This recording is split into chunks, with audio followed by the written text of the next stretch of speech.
Saludos amigos y bienvenidos a el nuevo reporte de este nuevo año 2018 de Brújula de Mercados, el canal de YouTube donde encuentras referencias sobre inversión, sobre cuáles son las perspectivas económicas que estamos viendo, sobre cómo traducir realmente el mensaje que las autoridades financieras, políticas, económicas nos transmiten, ese mensaje que a veces está encriptado, y que de algún modo tratamos sencillamente de dar una visión clara y nítida de qué es lo que se cuece en los mercados financieros.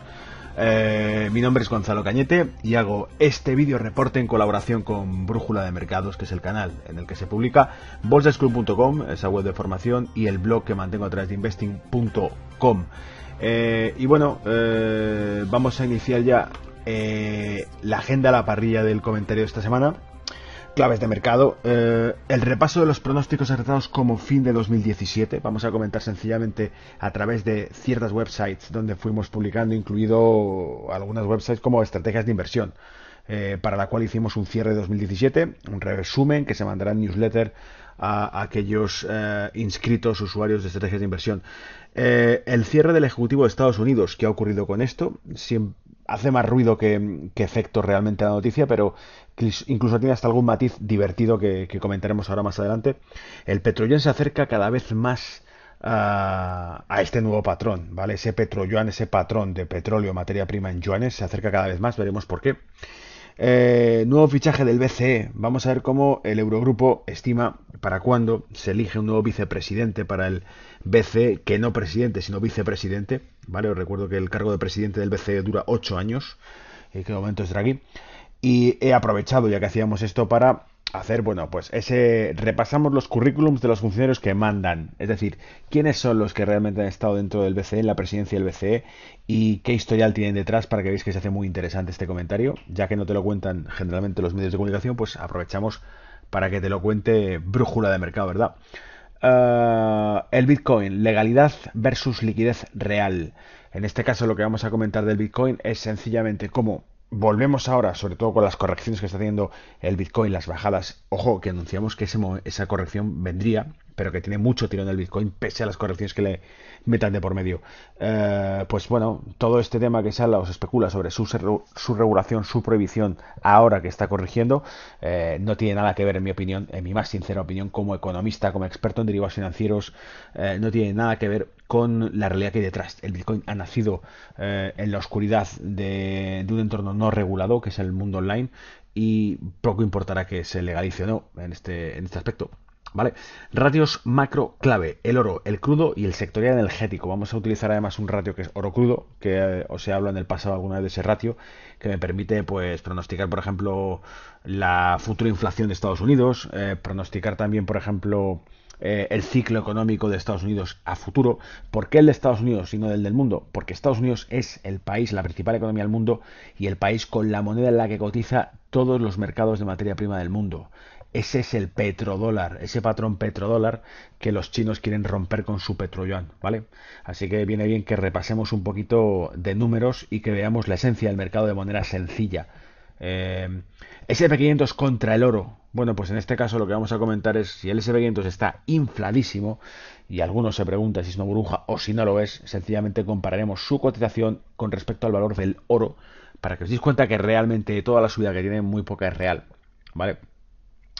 Primas infladas y calificaciones crediticias subrealistas. En este caso vamos a repasar una noticia que afecta al mercado español, que en este caso ha impulsado al IBEX, que es esa revisión del ratio crediticio de Fitch que hace sobre la deuda española, y veremos cómo no existe mucha correlación entre la deuda, el rating crediticio que es la deuda española, el bono español y el IBEX 35, que prueba una vez más lo que Brújula de Mercados te pronosticó desde hace ya meses, y es que sencillamente la auténtica burbuja no es el Bitcoin, no es cualquier cosa que se nos ocurra ahora mismo, ni las criptodivisas, es los bonos, desde las intervenciones que se hicieron en 2008, 2010 y 2012 en los bancos centrales, en la compra masiva sin límite de bono con papel impreso, y en muchos casos ni siquiera, ¿vale? Bueno, aprovecho para citar que muy buena parte de estos pronósticos que vamos a comentar a continuación han sido, como decía, publicados a través de Bolsa School, publicados con nuestro amigo de Barómetro Bursátil, Adrián Guzmán, o con nuestro amigo Albert Salvañ a través de Forex Experience, ¿vale? Que publicó también en su canal Forex Experience hace escasas horas, días, 2 días, 48 horas, 24 horas, un reporte muy completo donde incluía también un apartado que hablaba sobre Brexit y la libra, que tuve la cortesía de poder hacer la fortuna de poder hacer para Forex Experience en colaboración con Albert. Y bueno, y os recuerdo las estrategias de inversión, porque hicimos un cierre de año que redacté a través de Swissquote, con colaboración con estrategias de inversión, un artículo en el que elaboré pues un poco un repaso de materia prima, de renta fija, de bonos, de renta variable también, ¿por qué no?, de criptodivisas y de Forex, todo junto en un repaso, en un artículo donde entrelazo todo, cómo está todo conectado, ¿vale? Bien, bueno, pues los puntos pronosticados durante estas semanas a través de esas webs eran los recortes del DAX que hicimos la última semana del año 2017, que fueron bastante acertados, incluso alguno comentasteis en el canal, en los comentarios del canal, que habíamos vuelto a dar en el clavo con el DAX, pese a que, por ejemplo, pares como el eurodólar se nos estaban yendo para arriba, ¿vale? Fortalecimiento de la libra contra el dólar y contra el euro. Esto no es que lo hubiésemos avisado las últimas semanas, que también, sino que hace meses que ya dijimos que la libra era imparable. Cuando la libra caía a plomo y estaba en mínimo de 30 años, decíamos la libra es, mucha gente mirará el año 2016 como el año en el que tenían que haber invertido en libra, ¿vale?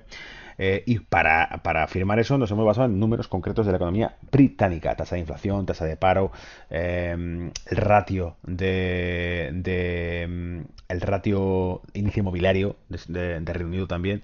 O sea, hemos cogido muchos números de Reino Unido, los hemos comparado y contrastado con la economía europea, con la economía americana, y quedaba más cerca de la americana, cuando no a veces superaba las expectativas de la economía o los números de la economía americana, ¿vale? Pronósticos Brexit se van cumpliendo en el largo plazo, esto es lo que estaba diciendo. Debilitamiento del dólar yen, también lo pronosticamos antes del cierre de año, que habría un debilitamiento en el dólar yen, porque el dólar está muy débil y porque el yen cogía cada vez más fuerza. Fortalecimiento esperado del euro contra el dólar. Este sí es el que nos ha llevado contra este sí el que no subimos predecirlo, porque lo que esperábamos era que hubiese una corrección en ese euro dólar, que lo han seguido subiendo para arriba y lo han seguido llevando para arriba. Fijaos que el euro sí lo encontramos, sí lo pronosticamos que se fortalecería, pero contra el franco suizo, no contra el dólar.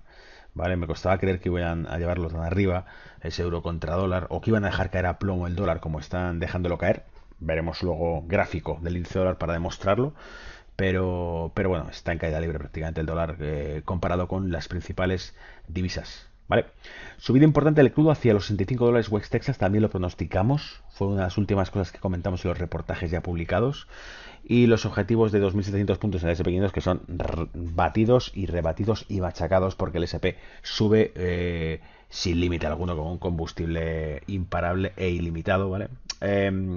Hacemos un guiño más adelante en las partes macro que os voy a comentar: el oro, el crudo, ese ratio oro crudo, ese ratio SP oro. Vamos a ver cómo ahí dejamos bien clarito la relación que existe entre el oro, entre los yield, los bonos, la renta fija, y entre la materia prima y la renta variable, ¿vale? Vamos a ver cómo existe una interrelación entre materia prima, renta variable y renta fija, perfectamente correlacionada, demostrable con números, que viene muy bien al operador, tanto inversor medio largo placista, como el trader de diario, porque esta correlación afecta hasta en gráficos de corto plazo como en los de larguísimo plazo. Bien, y comentamos la primera noticia: cierre del gobierno de Estados Unidos. La Casa Blanca deja de responder al teléfono. He dicho que aquí veía un guiño casi hasta divertido, anecdótico en esto. No viene a ser otra cosa que a Trump los demócratas, que le tienen enfilado, pues le dejan fuera. No le dan el ok para ese presupuesto del Ejecutivo, y como no le dan el ok, pues bueno, pues se queda en suspensión de pagos. Le pondré una solución. En realidad no tiene mucha repercusión más allá de eso. Pero es divertido, sobre todo porque fijaos la noticia que publicaba, por supuesto, claro, que te la va a publicar RT, ¿no? Cuando están hablando de los americanos. El Servicio de Relaciones Públicas de la Casa Blanca ha dejado de responder a las llamadas telefónicas de los ciudadanos estadounidenses. Aquellos que tienen que contactar por teléfono con el organismo escucharán el siguiente mensaje de contestador automático: sentimos no poder responder a su llamada hoy porque los demócratas del Congreso han secuestrado los presupuestos del gobierno, entre ellos presupuestos para nuestras tropas y otras prioridades de seguridad nacional, como rehenes de un debate de inmigración no relacionado. Debido a esta obstrucción, el gobierno permanece cerrado. Y es que en realidad es la respuesta que dieron los demócratas, porque se utilizó como moneda de cambio para esa aprobación de los presupuestos del gobierno o del Poder Ejecutivo, esa aceptación por parte del Ejecutivo de las medidas migratorias de 700.000 refugiados.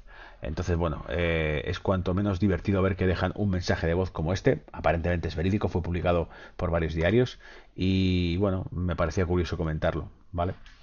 Bien, vamos a dar un poco de detalle en esto. A diferencia de las últimas tres ocasiones desde septiembre de 2017, y a pesar de ser aprobado el jueves por la Cámara de Representantes, no se alcanzó un acuerdo sobre el proyecto de ley en el plazo limitado fijado para este viernes, por lo que el Gobierno ha entrado en el denominado shutdown, que es el cierre o apagón. Entre las entidades no esenciales que podrían cerrar o reducir su personal se encuentran tribunales menores, algunas operaciones militares, entidades reguladoras de bolsa, agencias federales como la Agencia de Protección Ambiental y el Fisco, y la propia Casa Blanca. No obstante, se prevé que permanezcan abiertos aeropuertos, controles de inmigración, correo, parques nacionales, museos, servicios de salud y la generación de energía. En cuanto a los trabajadores afectados, se prevé que reciban su salario luego del periodo de cierre. Es decir, que esto se acabará solucionando como ya ocurrió en el pasado.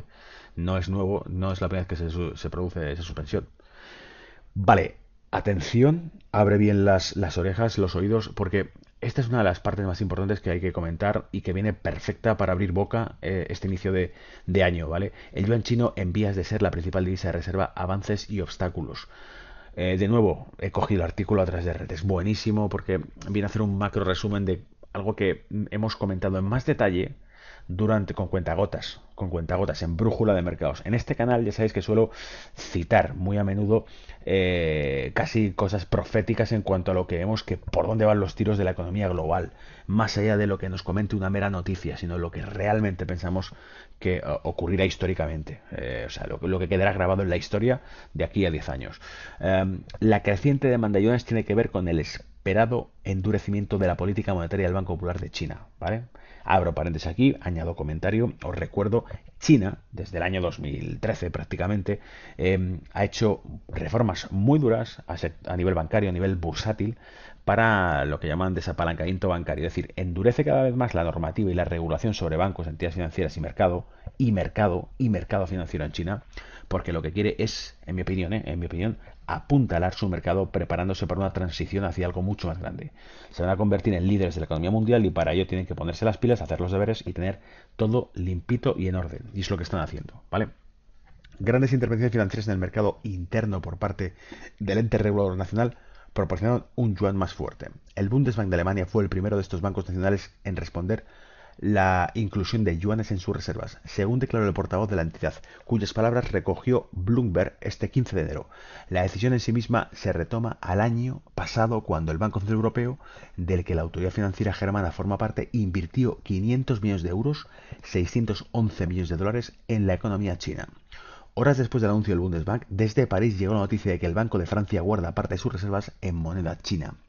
Otros bancos centrales siguieron sus pasos y también comenzaron compras de yuanes para sus cestas de reservas. Así, el Banco de Bélgica las ha adquirido por valor de 200 millones de euros. Banco Central Eslavo solo ha confirmado la compra sin especificar la cifra y el Banco de España declaró que tiene programadas inversiones de esa misma índole. El yuan se hace cada vez más firme desde el año 2016 cuando el Fondo Monetario Internacional lo incorporó a su cesta de monedas con derechos especiales de giro DEG. Allí la divisa china ocupa el tercer puesto, 10,92%, al adelantar por su participación al yen de Japón en 8,33% y a la libra esterlina en 8,09%. El mayor factor de este proceso aún está por delante. Es el inicio del comercio de futuros de petróleo nominados en yuanes en la Bolsa Internacional Energética de Shanghái. Todos estos puntos los hemos ido narrando desde hace más de un año en Brújula de Mercados. Desde las amenazas que hizo China antes de la aprobación del yuan como moneda de reserva dentro del DEC en 2016, China amenazó con lanzar una onza de oro cotizada en yuanes en Shanghái, amenazó con hacer eso cuando fue rechazada su primera propuesta y automáticamente meses después el FMI autorizó la entrada del yuan en esa cesta. Os recuerdo también que en Brújula de Mercados comentamos que cuando eso ocurrió, bancos de inversión nórdicos de Europa anunciaron, aparte también de bancos de inversión franceses, anunciaron que adquirirían el bono a 5 años que lanzó China basado en el DEC. Es decir, adquirirían reservas monetarias en una o en un bono multidivisa que lo que impide es que una caída del dólar se vea, esa caída del dólar se vería, como digamos, compensada con una subida del euro, que es lo que está ocurriendo, con una subida de la libra y con una subida, obviamente, del yuan. Pero el yuan, insisto, se está cada vez poniendo más estricto, más serio, más severo en su política monetaria y en su regulación financiera para poder plantar cara para poder asumir ese rol que quiere asumir, ¿vale? El conocido proyecto Un Cinturón, Un Camino, ojo, también lo comentamos esto en los videoreportes, Un Cinturón, Un Camino, es un paso encaminado a la integración económica de China en el resto de la Euroasia y también al aumento de la importación de divisa nacional, creen los expertos. Obviamente, si se incrementa el comercio de un país con el resto, su divisa se ve infiltrada en el resto de las economías. Cuando hablamos del proyecto Un Cinturón, Un Camino, lo pusimos como ejemplo extrapolado de que mientras Estados Unidos amenaza con aumentar regulación y pone en práctica sanciones contra Oriente Medio, contra China, amenazó con ponerlas contra China en el caso de Corea del Norte, contra incluso Europa, que se ve salpicada por el Nord Stream 2, el proyecto de construcción gasoducto austriaco-alemán-ruso, mientras que Estados Unidos pone barreras y regulación, vemos que China lo que está haciendo es hacer un proyecto en el cual, en este caso, Un Cinturón, Un Camino, incluye a 100 y pico países que llegan hasta África, las rutas comerciales. Así que es obviamente es muy fácil de prever hacia dónde van los tiros en este nuevo orden económico que se está construyendo, ¿vale? Uno de los obstáculos para el comercio, para el comienzo de la circulación internacional del yuan, es que se apoya exclusivamente sobre el bienestar y la estabilidad económica del propio país emisor. Esta economía se está desarrollando intensamente, pero el sector bancario se encuentra regulado hasta tal punto que no puede considerarse completamente, entre comillas, de mercado, es decir, una economía libre. Explicar a los analistas. Debido a eso, la divisa china todavía no es libremente convertible. Y esta es la asignatura pendiente que se están encargando de resolver. En cuanto China tenga una libertad de capitales fuerte, como la tienen otras regiones del mundo, pues obviamente ya apague vámonos. ¿Por qué China no tiene una libertad de capitales total? Porque no son tontos.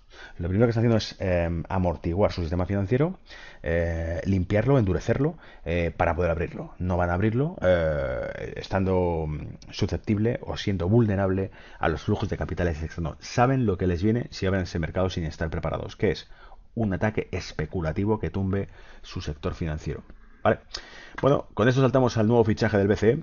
Según el calendario confirmado hoy por el Eurogrupo, los países de la eurozona tienen hasta el 7 de febrero para presentar como máximo un candidato. España todavía lo tiene pendiente, por cierto.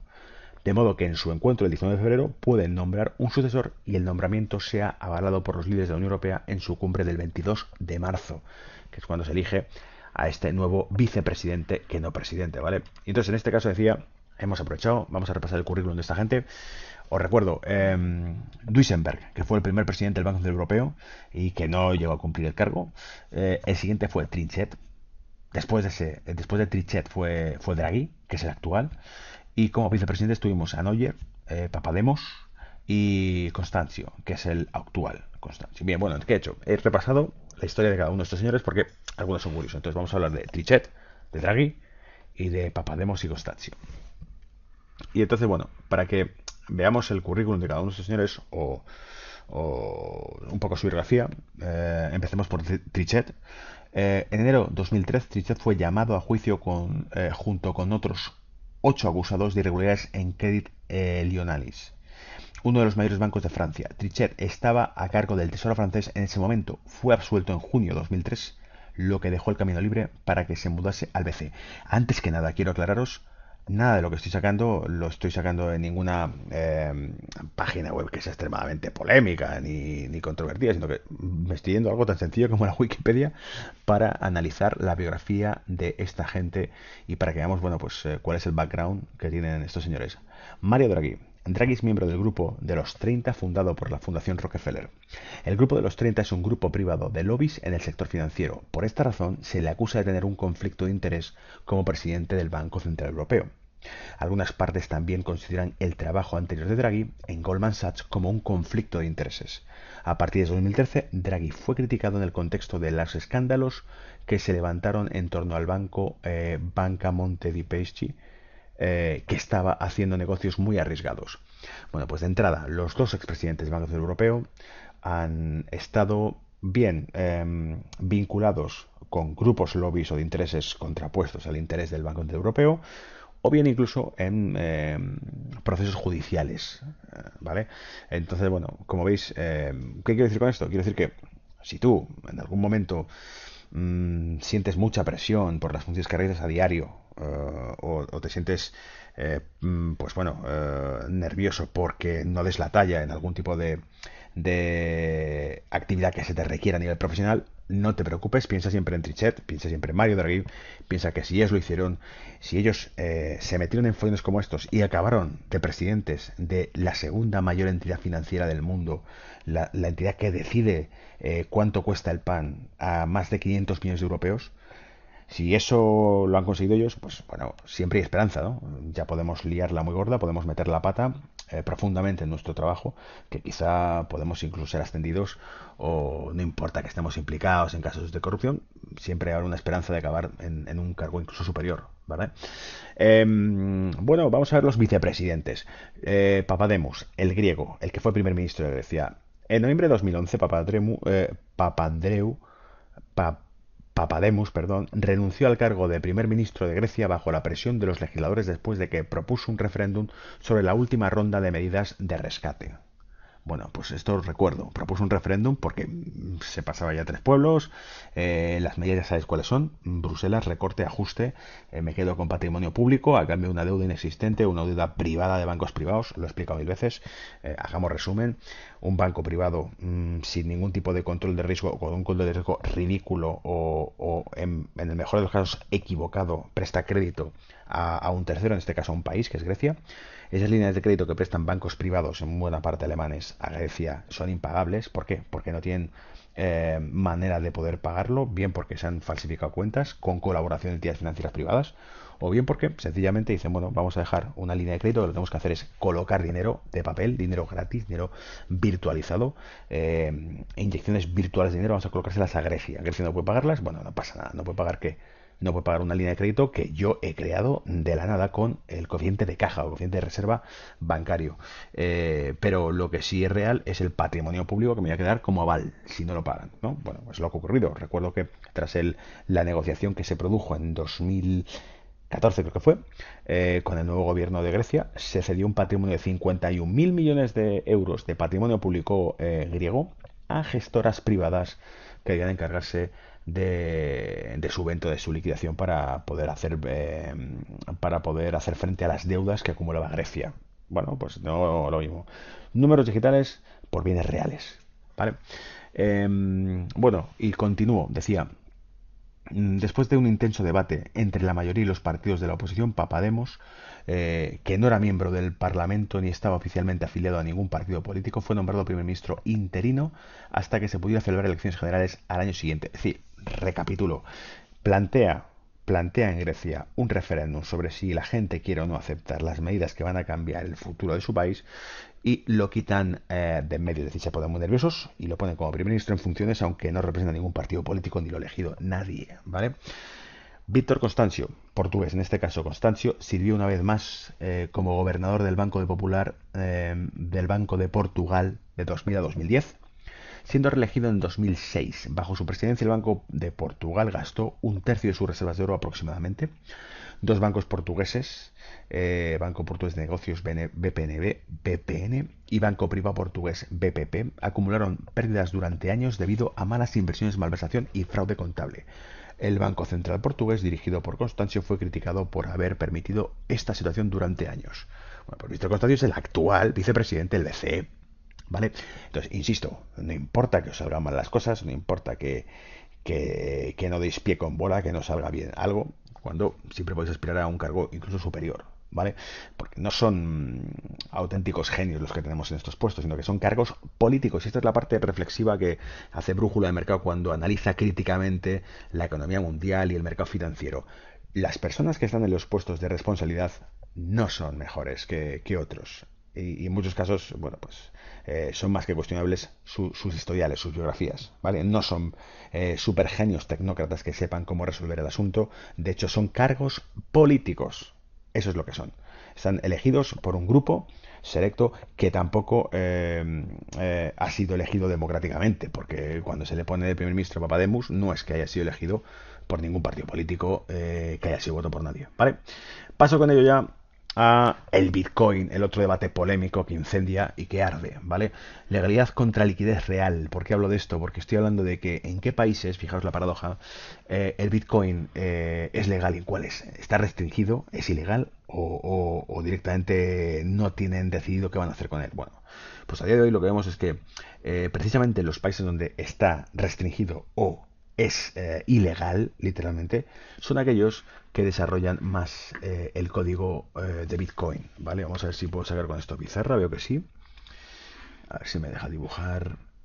Aquí está.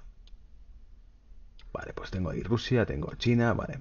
Si alguien ha seguido un poquito, yo me he estado informando cada vez más de estos temas, muchísimo de criptodivisa, ¿vale?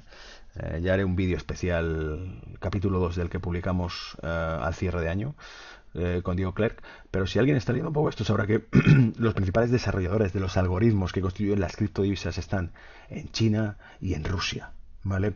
Es cierto que en Estados Unidos hay muchos exchanges también, hay muchas entidades dedicadas a criptodivisa, pero cuando hablamos de minado, la cuna del minado, de las granjas de criptodivisas está en China, y cuando hablamos de algoritmos y programación, hackers, como cualquier aspecto que quieras tocar tecnológico de Internet, el núcleo fuerte está en Asia, en Rusia y en China. Para todo. Y aquellos que seguís operativa, que seguís el trading más de cerca, que tenéis un conocimiento más avanzado de trading, sabréis que los Actor Advisors, los robots, la programación robótica a través del código MQL4, MQL4 MetaQuotes es una plataforma rusa y hay miles de robots desarrollados en código MQL4 y principalmente están hechos por ucranianos y rusos. Así que tú me dirás, ¿verdad? Bueno, pues eso por un lado.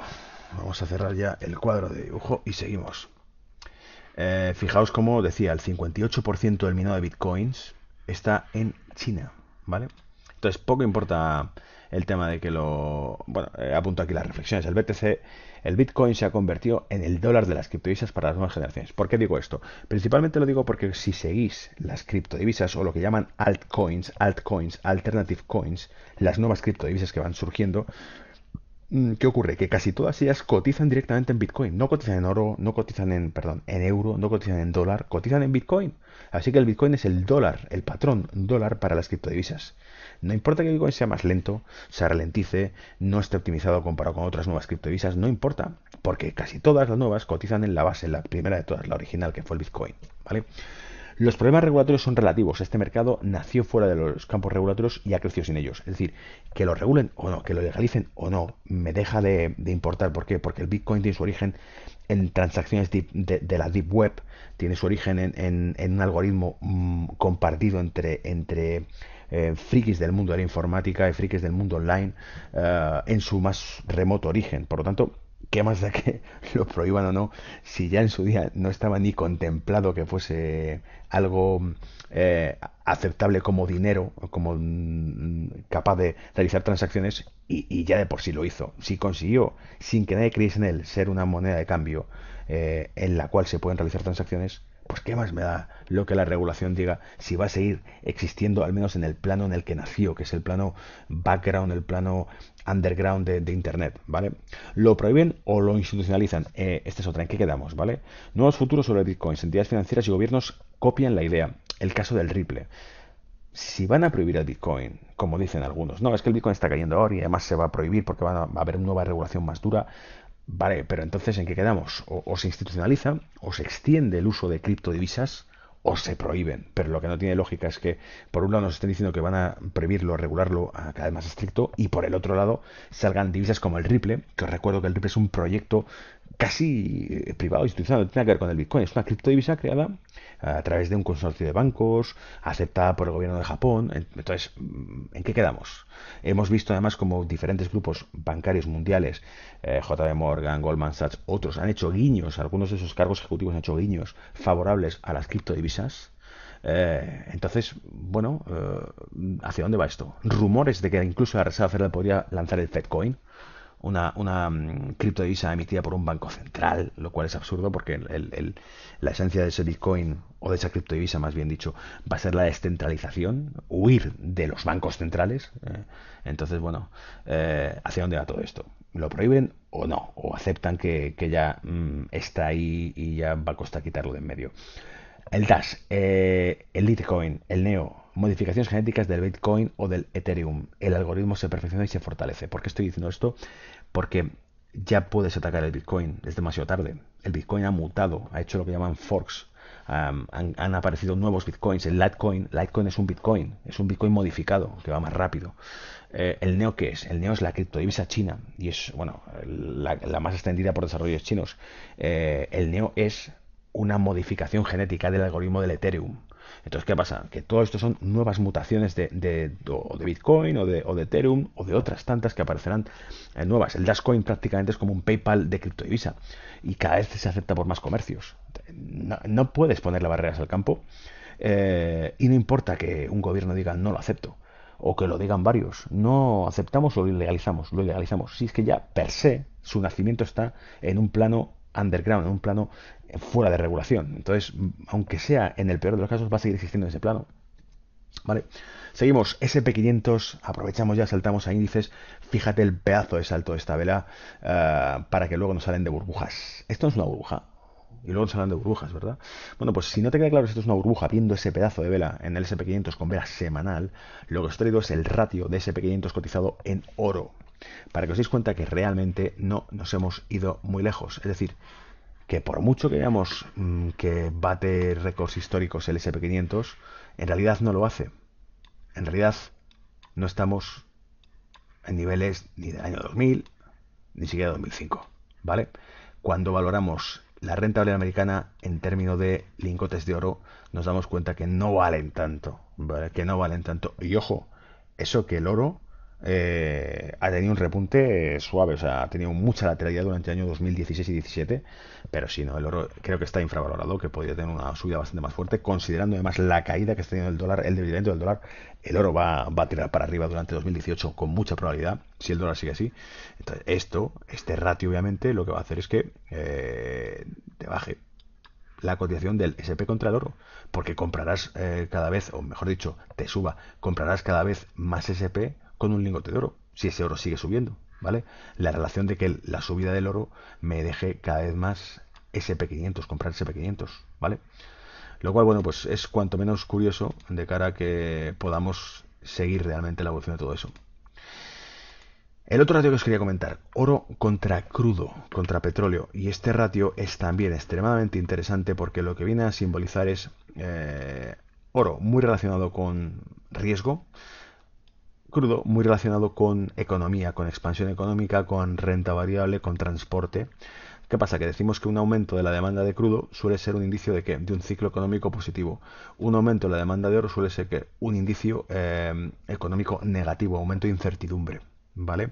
Entonces, como el oro es un valor refugio y el crudo es la sangre de la actividad industrial y económica, su relación nos suele mostrar en qué dirección van los tiros. Esto viene a ser cuántos barriles de crudo compro por cada onza de oro. ¿Vale?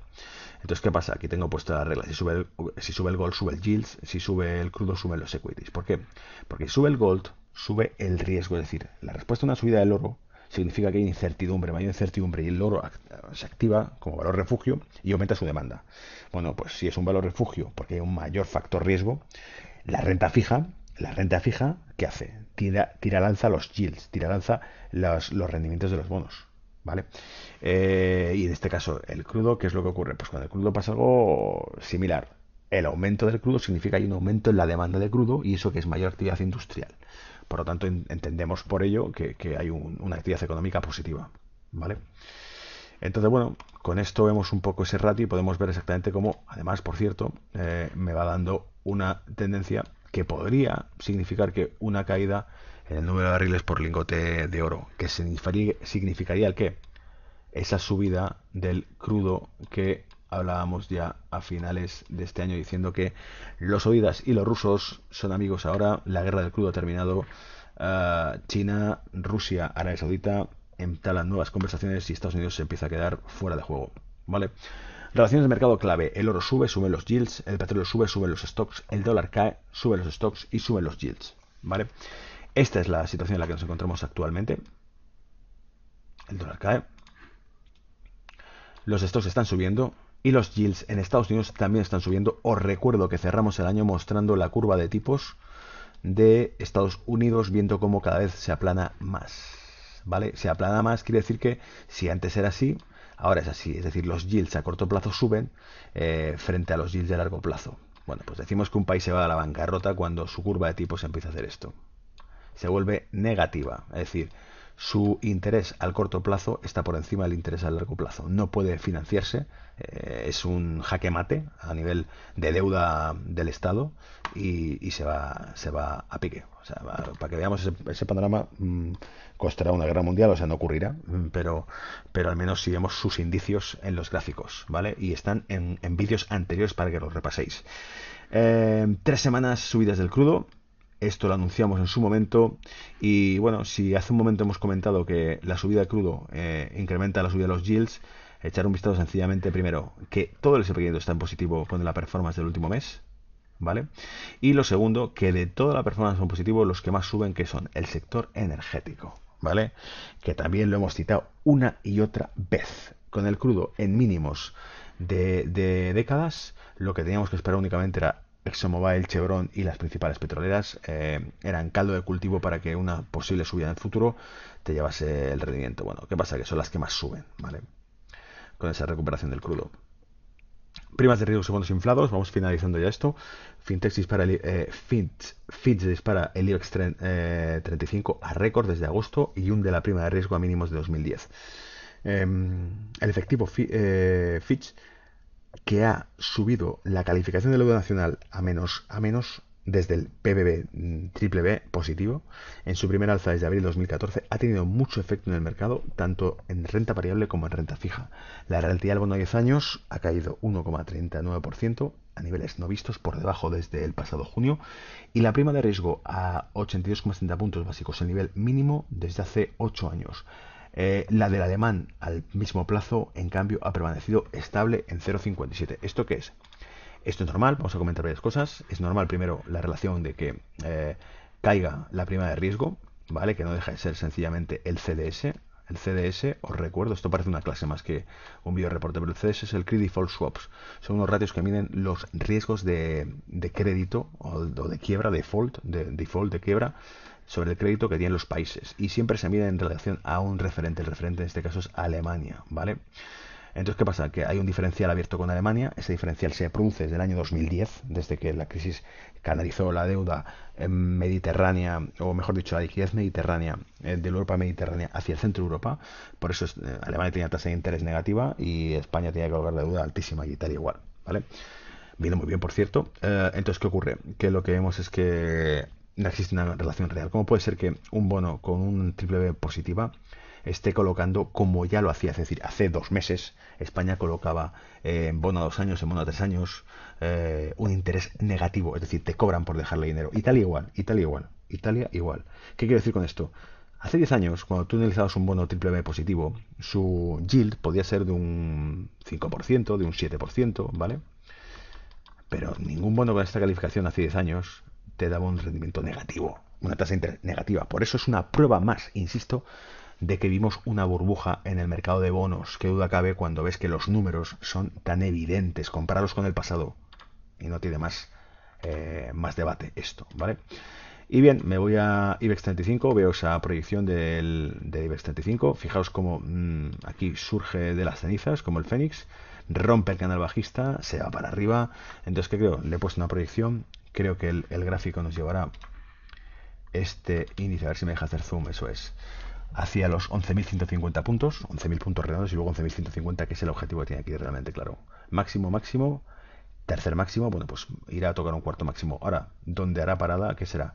En la proyección de esta longitud de este canal. Ha hecho un canal bajista, lo ha roto al alza, cubrirá o proyectará ese canal bajista, llegará a los 10.800 puntos aproximadamente y luego puede que le entreventa. Pero todavía le queda recorrido alcista, en mi más sincera opinión, para el IBEX 35, ¿vale? Hemos sacado el DAX también. En el caso del DAX, fijaos, velas semanales, muchísima fortaleza, pero muchísima, atacando los máximos históricos del DAX. ¿Qué es lo que va a hacer probablemente?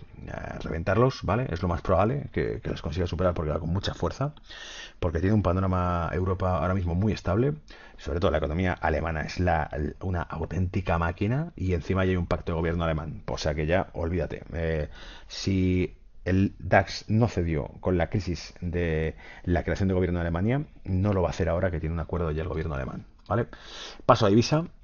Euro dólar, fijaos la pedazo de subida que nos ha hecho el euro dólar durante estas vacaciones. Está tocando la media de 200 en gráficos de vela mensual. Ignorarlo porque no sirve de mucho esa media de 200. Lo que he visto es que la viola a la baja aquí y vuelve sobre ella, la viola a la baja aquí y vuelve sobre ella. ¿Vale? ¿Lo veis?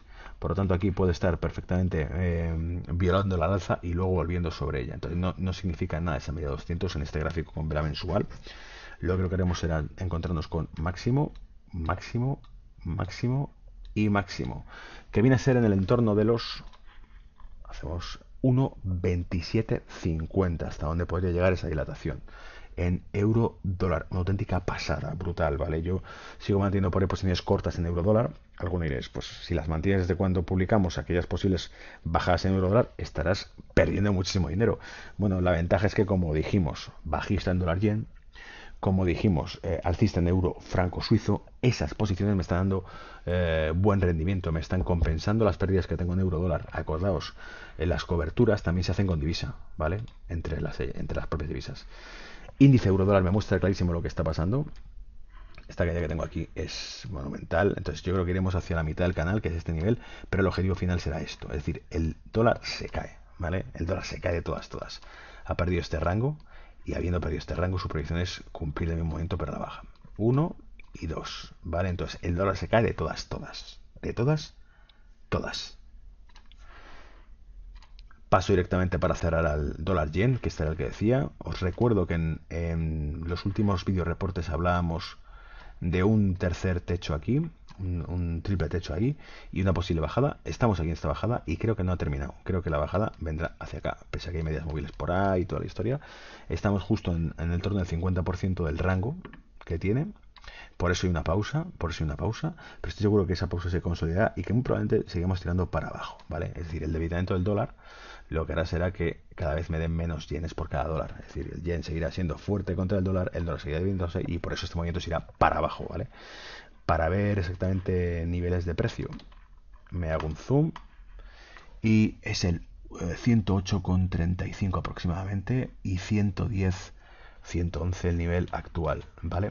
Si me acerco aquí, que es con zoom, por decirlo así, vemos como media 55, media 34 están a punto de cruzar la media 200. Media 200 está parada en el 50% del rango y muy probablemente lo que hará es no conseguir superarlo y si todo cuadra, hacer este movimiento último, ¿vale? Cumplir ese rango otra vez a la baja. Quizá nos equivoquemos, quizá no, quién sabe.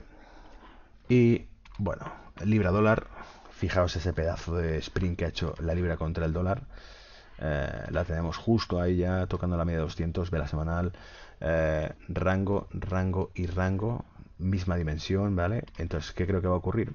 Creo que nos dará incluso unos cuantos días más en positivo la libra subiendo, pero llegado al 1.41.25, 1.41.25 es cuando puede estar atractivo venderla, porque ahora habrá algún tipo de corrección, ¿vale? No lo he puesto tan bien, pero lo podéis ver aquí fácilmente. Es un canal alcista, el que tiene por aquí. Puedo dilatarlo perfectamente y esto que te hizo aquí lo puedo hacer aquí, ¿vale? Pero vamos, que en fin, que es muy probable que son zonas muy buenas, estas zonas que hemos marcado aquí, el nivel que hemos dicho, muy buenas de venta, ¿vale? Para que el movimiento, pues bueno, haga su pulso correctivo y tuerza para abajo, ¿vale?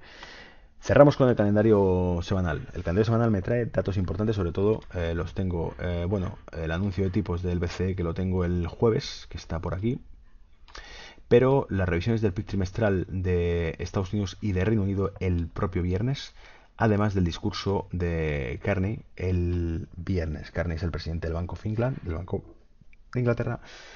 Tengo también por aquí el índice CEF, que mueve también marcado, es un dato de actividad económica alemán, ¿vale? Podría impulsar al DAX. Y tengo también las declaraciones del BOC y la rueda de prensa del Banco de Japón, ¿vale? Que se producirán mañana a primera hora del mercado europeo. Entonces, bueno, movimientos bajistas en el dólar yen, es lo que tenemos previsto, movimientos bajistas en libra dólar también, movimientos alcistas en euro dólar y poca cosa más, ¿vale? Y todo lo que hemos dicho es en relación a actividad que haga el Banco of England y Bank of Japan, Banco de Japón, Banco de Inglaterra, porque el dólar está muy débil, queda claro. Fortaleza en DAX, fortaleza en IBEX y fortaleza que duda cabe en SP500 porque está infladísimo como siempre. Y bueno, por lo demás, espero que el vídeo reporte, que ha sido bastante extenso, no se os haga largo, os haya gustado y que os sirva como buen aperitivo para arrancar este año 2018 con mucha potencia y con buen pronóstico y buena información para mantenerte al día del mercado, ¿vale? Un abrazo a todos, chao.